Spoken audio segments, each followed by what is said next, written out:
মেয়েটি সমুদ্রের ধারে খুব ছোট একটি হাঙর খুঁজে পায় আর সে সিদ্ধান্ত নেয় এটাকে নিজের পোষা প্রাণী বানাবে। সে প্রতিদিন তাকে খাওয়াতে থাকে আর মাত্র এক সপ্তাহের মধ্যেই সেই হাঙরটা অনেক বড় হয়ে যায়।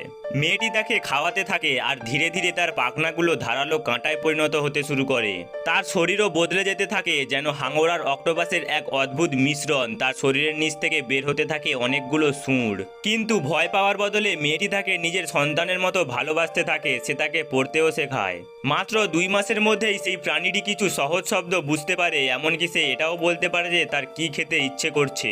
একদিন একটি ওয়াটার পার্কের মালিক এক দম্পতিকে সেই অদ্ভুত প্রাণীটিকে দেখানোর জন্য নিয়ে আসে। মালিক বারবার নিষেধ করা সত্ত্বেও মহিলাটি জলে পা ডুবিয়ে খেলতে শুরু করে। হঠাৎ করেই হাঙরটি তার লম্বা কাঁটাগুলো বাড়িয়ে মহিলার পায়ে স্পর্শ করে, যেন হালকা মাসাজ দিচ্ছে। মহিলাটি ভয়ে চমকে ওঠে, কিন্তু হাঙরটি তার কোনো ক্ষতি করে না। সে শান্তভাবে আবার জলের ভেতরে ফিরে যায়। কিন্তু মহিলার স্বামী এটাকে খুব বিপজ্জনক মনে করে এবং সঙ্গে সঙ্গে পুলিশকে ডেকে আনে। যখন পুলিশ অফিসার সেখানে পৌঁছায় তখন পার্কের মালিক তাকে সাবধান থাকতে বলে, কিন্তু অফিসার বিষয়টিকে তেমন গুরুত্ব দেয় না। ঠিক তখনই হঠাৎ করে হাঙরটি জল থেকে বেরিয়ে দ্রুত তার দিকে ছুটে আসে।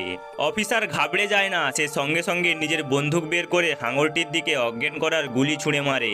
ঠিক সেই মুহূর্তেই মেয়েটি সেখানে পৌঁছে যায়। সে চায় না তার হাঙরটিকে ধরে নিয়ে গিয়ে তার ওপর কোনো ধরনের পরীক্ষা নিরীক্ষা করা হোক। এর পরের পার্টে কি হবে জানতে চাইলে ভিডিওটিকে লাইক এন্ড সাবস্ক্রাইব করে আমাদের পাশে থাকুন।